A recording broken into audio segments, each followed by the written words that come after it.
So when I advise my customers, I tell them like here is the threat and risk analysis, the attack vector, and what we try to do is find out the cost for each attack and the asset we're trying to protect. If the cost is more than the asset, we advise them the risk is low.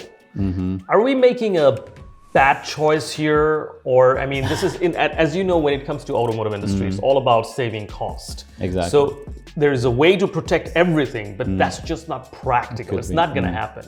So how do you think is a pragmatic approach that we should take here? Well, when we do red teaming assignments with our customers, we usually have or establish a matrix about what kind of issues we've figured out exist in that system and how difficult it is to reach your designated goal using that vulnerability maybe. So we try to make a judgment about the sophistication level required to achieve that thing. So like, just to give you an example, you might be categorizing sophistication level as like, this is a script kiddie, this is an experienced hacker, this is a group of hackers or a group of individuals with certain ideology, they want to achieve something. So there will be cooperation between them, an exception to something that was working alone. And then we have at the end of that scale, we have the nation state finance groups, right? So we've all heard about them. They do exist. We know that that's a fact. So depending on who you address, your enemy will be. Who's interested in getting hold of that system or breaching that system. And then you know that what kind of like expected strength in monetary strength or strength in doing things, capabilities. So the higher sophistication level, the more costly it is, obviously.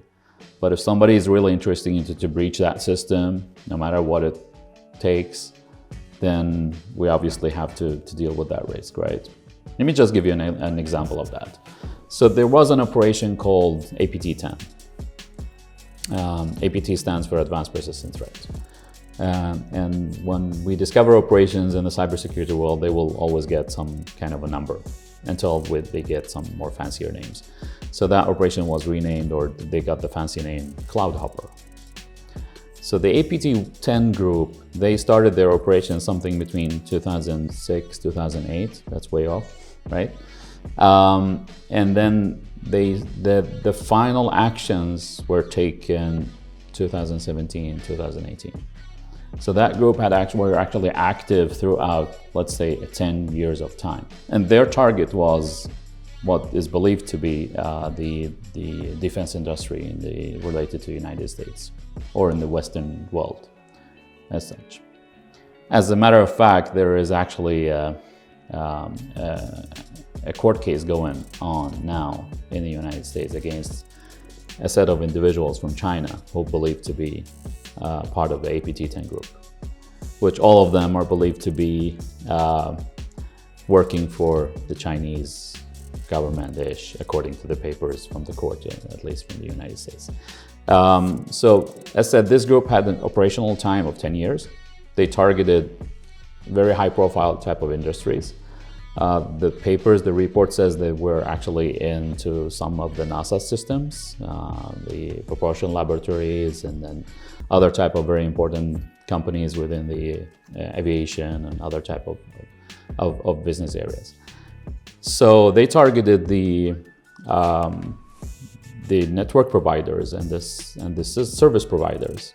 So they hacked into these companies, and the target was to hack the ultimate target.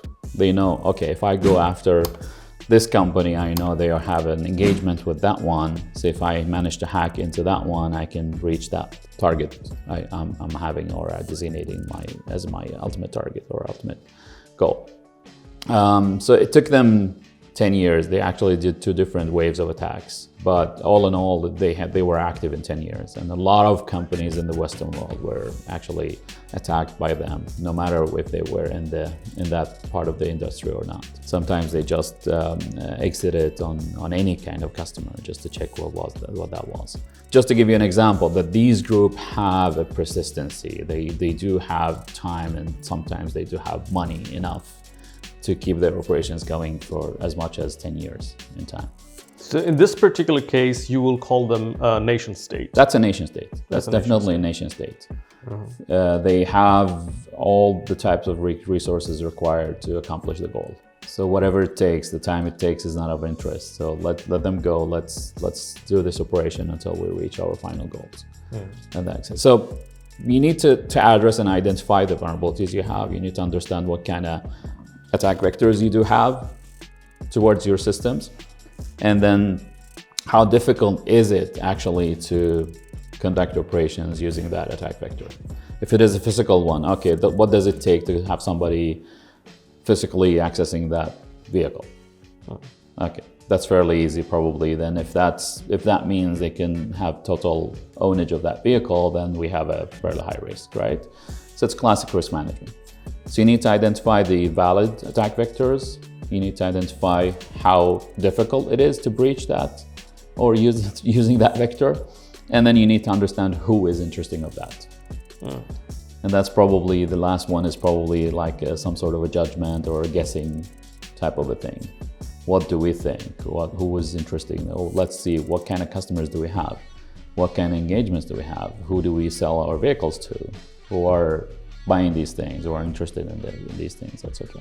So once you put together that matrix, you will fairly soon see, okay, I need to do these type of investments. And that's what we try to make our customers understand. Then it's a very easy way to describe for C-level management or group management, whatever. Okay, these are the type of risk we have. This is the type of investment we need to carry out, and then it's your decision whether to go or no go. So that's an important thing in the economics of this. Try to figure out where are we at, what kind of investment is required. And if somebody says, well, no, that we will never be able to deal with nation states.